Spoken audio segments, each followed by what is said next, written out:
Бала ата-ананың айтқанын емес, істегенін қайталайды. Үлгі болғың келсе, өзіңе қара. Сөзбен емес, іспен тәрбиеле. Бала көзбен көріп, жүрекпен сезеді. Бала өз ата-анасын сыйлау үшін, алдымен ата-ана өзін өзі сыйлауды үйрену керек. Тәрбиенің тамыры құрметтеуде.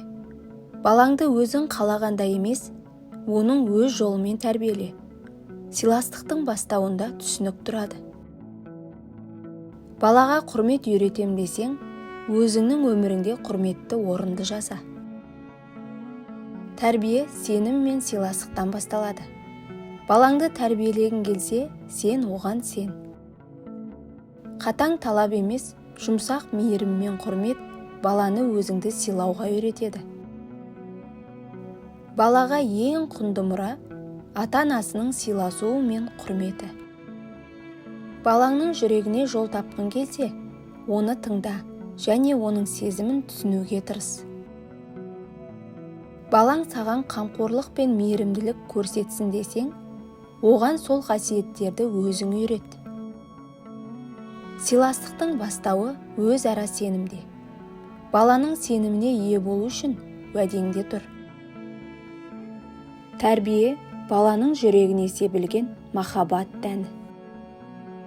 Бала өзіңе айтқан сөздеріңді емес, істеген істеріңді қайталайды. Тәрбиенің тамыры мейірімде, шыдамдылықта және түсіністікте. Бала тәрбиесі бір күндік іс емес, өмір бойғы жауапкершілік. Балаға сөзбен емес, жүрекпен тәрбие бер. Балаға берген білімің емес, оның жан дүниесін түсінуің маңыздырақ. Ата-ана махаббаты мен мейірімі тәрбиенің ең маңызды құралы. Баланың жүрегіне сенім ұялатсаң, ол өмірде нық қадам басады. Балаға берген әрбір сөзің мен ісің оның болашақ тұлғасының бөлшегі. Бала тәрбиесі ата-ананың өзін өзі тәрбиелеуінен басталады. Мейірімділік пен тәртіп бала тәрбиесінің қос қанаты. Балаңды қалай өсірсең, болашақ қоғам да солай болады. Тәрбие арқылы балаға өмірдің мәнін, құндылығын үйретесің. Балаға үміт пен махаббат сыйласаң, оның болашағы жарқын болады. Балаға тек қана білім беріп қоймай, адамгершілік пен адалдықты да үйрет. Бала ұлттың болашағы. Оны тәрбиелеу әр ата-ананың парызы. Тәрбие баланың ойына емес, жүрегіне әсер етсе, шынайы нәтиже береді. Балаға тәрбие беру, болашаққа алтын көпір салу. Балаға қайырымдылық пен еңбекқорлықты үйрету, оның өмір жолына жарық түсірумен тең. Балаға сыйлаған сенім, оның өмірлік табысының негізі. Тәрбиенің ең күшті құралы ата-ананың өз өмірі. Балаға жақсылықтың жолын көрсету, оған өмірдің ең қымбат сыйын беру. Ата-ана тәрбиесі баланың тағдырын қалыптастыратын негізгі күш. Балаға айтқан әрбір жылы сөз оның жүрегіндегі мейірімнің ұшқыны. Тәрбие дегеніміз баланың бойына адамгершілік қасиеттерді дарыту. Балаға ата-ана берген тәрбиесінің әрбір тамшысы оның болашақ өміріне із қалдырады. Баланың қабілет емес, жүрегіне түскен ізгілік оның шын мәніндегі байлығы. Балаға еңбек пен адалдықты үйрету, оның өмірлік қаруы болады. Балаңды түсіністікпен тәрбиелесең, ол өмірге сеніммен қарайды. Ата-ана мейірімі мен махаббаты тәрбие баспалдақтарының алғашқы қадамы. Баланың тәрбиесі ата-ананың өз бақыты мен болашағына жасаған ең маңызды еңбегі. Балаға тым қатал болу оның жүрегіндегі мейірім мен сенімді өшіру. Баланың айтқанына емес, сезіміне құлақ аспау ата-ананың ең үлкен қателігі. Тек жазалау арқылы тәрбие беру баланы сенім мен құрметтен айырады. Баланы басқалармен салыстыру оның өзіне деген сенімін жояды.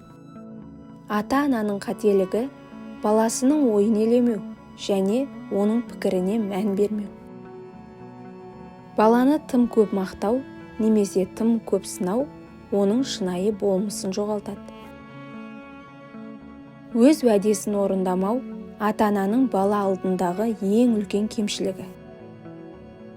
Баланы материалдық байлықпен алдау оның рухани әлемін кедей етеді. Балаға уақыт бөлмеу оның жүрегіне суықтық ұялату. Балаға тек талап қою арқылы емес, мейірім көрсету арқылы тәрбие беру керек. Баланың қателіктерін кешірмеу ата-ананың өз қателігі. Баланың тек сәтсіздіктер үшін жазалау оның өзіне деген сенімін төмендетеді. Баланы тыңдамау оның ішкі әлемін жапқанмен тең. Балаға өз көзқарасын білдіруге мүмкіндік бермеу оның тұлғалық дамуын шектеу. Тек материалдық жақтан қолдау көрсету бала тәрбиесіндегі ең үлкен қателік. Қатал тәртіппен тәрбиелеп, мейірімнен айырсаң, балаң сенен алыстайды. Балаға шамадан тыс талап қою оның ерік жігерін сындырады. Өз қателігіңді мойындамау балаға дұрыс үлгі көрсетпеу.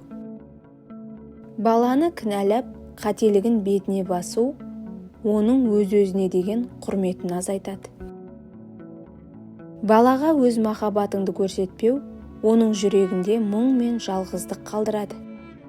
Баланың қателіктеріне назар аудармай, тек жетістіктерін мақтау оны өмірдің шындығынан алыстатады.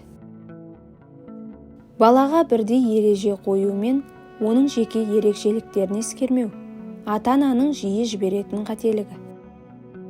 Өз армандарыңды балаға таңу оның өз жолын табуға мүмкіндік бермейді. Балаға өзін көрсетуге мүмкіндік бермеу оның жеке тұлғалық дамуына кедергі жасайды. Әрдайым баланың қателігін бетіне басу оны жетіле алмайтын етіп өсіреді. Балаға сенім арта алмау оның өмірге деген көзқарасын бұзады. Тек сыртқы тәртіпке назар аудару ішкі тәртіптің қалыптасуына кедергі жасайды. Балаға үнемі кінәлау, айыптау арқылы тәрбие беру оның бойындағы мейірімділікті жоғалтады. Балаңды сыйлы етіп өсіргің келсе, оған ешқашан өз құндылығыңды жоғалтпа. Баланың көңіліне мейірім ұялатсаң, ол сені әрқашан қадірлейді. Балаға құрмет көрсетуді үйрету оның болашағына ең маңызды іргетас қаласу. Бала ата-анасынан мейірім көрсе, жүрегі нұрланып, өзгелерге де мейіріммен қарайды. Балаңа үлгі болу, оған құрмет пен сүйіспеншілікке үйретудің ең тиімді жолы. Өзіңді құрметтеген бала, ата-анасын да, өзгені де құрметтейді. Балаңның сені бағалағанын қаласаң, оны тыңдауды және оның пікіріне мән беруді ұмытпа. Балаң сені сыйласын десең, оның қателіктерін түсіністікпен қабылда. Балаңды қадірлей білсең, ол сені де қадірлейтін болады. Қай жерде сүйіспеншілік пен құрмет бар болса, сол жерде бала өзін бағалайды және басқаларды құрметтеуді үйренеді.